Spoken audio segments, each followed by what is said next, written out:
বেনজিরকে তারা ধরতে পারে না, আবার বলে তার সাথে আমাকে কোনো সম্পর্ক নাই। এই বেয়াদব ওবায়দুল কাদের আজকে মিথ্যা কথা বলে, আজকে এটা ভণ্ড, আজকে এটা ভণ্ড। এই সরকার যদি আরো কিছুদিন থাকে তাহলে আপনারা আমরা কেউ ধর্মকর্ম সঠিকভাবে করতে পারবো কিনা সেই ব্যাপারে সন্দেহ আছে, এবং একজন সঠিক মুসলমান হিসাবে, ইমানদার মানুষ হিসাবে বেঁচে থাকতে পারবো কিনা সেটাও সন্দেহ আছে। তাই আজকের আমাদের প্রতি ফরজ হয়ে গেছে যাতে আমরা যদি আমার ইমান আকীদা নিয়ে বেঁচে থাকতে চাই তাহলে যত দ্রুত সম্ভব এই ধর্মহীন সরকারকে ক্ষমতা থেকে নামানো, এটা আমার একটা ফরজ কাজ। আল্লাহ কি বেনজিরে ছাড়ছে? ছাড়ছে? আওয়ামী লীগ কি চাইলেও তারা এখন তার পাশে দাঁড়াইতে পারতেছে? দাঁড়াইতে পারতেছে না, দাঁড়াইতে পারতেছে না। তাকে আল্লাহ কখন যে কার বিরুদ্ধে কোন মাইট তৈরি করে রাখছে একমাত্র উনিই জানেন, একমাত্র উনিই জানেন। আরে এত টাকা পয়সা, এত অগাধ সম্পত্তি অবৈধভাবে কামাইছে, আজকে দুনিয়ায় বেঁচে থাকা অবস্থায় এই সম্পদ তার একটা বোঝা হয়ে গেছে, বোঝা হয়ে গেছে না? এটা কি সম্মানের সাথে সে বলতে পারতেছে? বলতেও পারতেছে না, এটাকে গিলতেও পারতেছে না। এইটার জন্য বলবো যে এখনো প্রশাসনে যারা আছে, আমরা বারবার বলি আজকে দেখেন কি অবস্থা। আজকে বেনজির তো পালাইছে, আজকে দুর্নীতিবাজ বেনজিরকে তারা ধরতে পারে না, আবার বলে তার সাথে আমাকে কোনো সম্পর্ক নাই। এই বেয়াদব ওবায়দুল কাদের আজকে মিথ্যা কথা বলে, আজকে এটা ভণ্ড,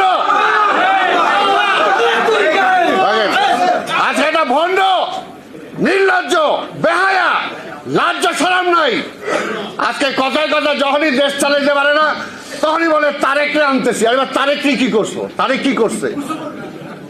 নিজে যা দেশ চালাইতে পারে না, হাজার হাজার কোটি টাকা লুটপাট হয়ে যেতেছে, ব্যাংকগুলো খালি হয়ে যেতেছে।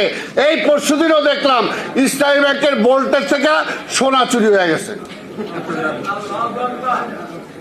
চুরি হয়ে গেছে। কারা করছে? এটাও কইব তারেক, এইটাও বিএনপি।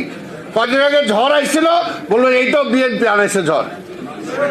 নিজেরা দেশ চালাইতে পারে না, পাশাপাশি এমন একটা অবস্থা হয়েছে যে আজকে দেশটাকে তারা একদম বানায় দিছে, জাহান্নাম বানায় দিছে। তো এই জাহান্নামের থেকে বাঁচতে হলে এই যে আপনারা যারা আছেন, আমি জানি আমার চেয়ে ভালো বক্তা আপনারা সবাই, আপনারা ওয়াজ করেন, বিভিন্ন মসজিদে যান, বিভিন্ন কিছুতে যান, আপনার ধর্মীয় বয়ান করেন, এবং যে কারণে ওয়াজের উপরেও আজকে সরকারের বিধিনিষেধ আছে। কিন্তু তারপরে বলবো আপনারা প্রত্যেকটা এলাকায় আজকে ওয়াজের নামে জনগণকে সত্যিকার দেশের অবস্থাটা তুলে ধরতে হবে, সাহস করে বলতে হবে, ইমানি দায়িত্বটা পালন করতে হবে।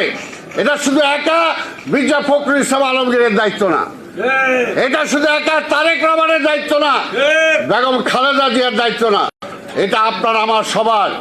আজকে দেশটাকে ধ্বংস করে দিতেছে, আজকে এই দেশটাকে আজকে প্রতিবেশী রাষ্ট্রের একটা অঙ্গরাজ্য পরিণত মতো অবস্থা আজকে নিয়ে চলে গেছে। কোথায় স্বাধীনতা আছে আমাদের? কোথায় স্বাধীনতা আছে? তাই আজকে বলবো, কেউ কিন্তু আল্লাহর তরফ থেকে মায় ঠিকই আছে। কাজে আমার এখানে নির্বাচন আমি কিভাবে করব সেটা আমি ঠিক করবো, এটাকে ভালো ঠিক করে দিবে? তারা ঠিক করে দেয় কে ক্ষমতায় আসবে, কে ক্ষমতায় আসবে না।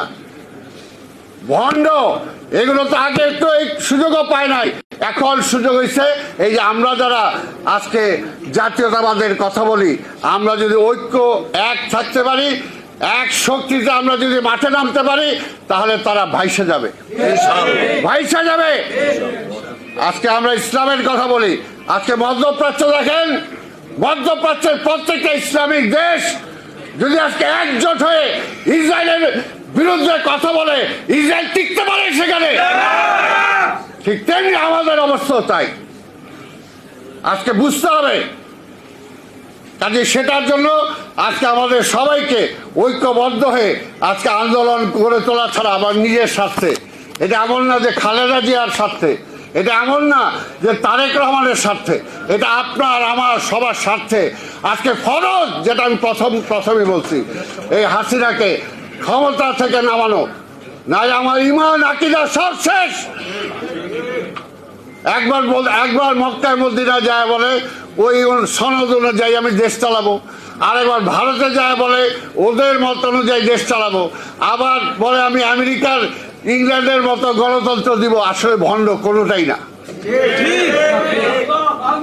কোনোটাই না।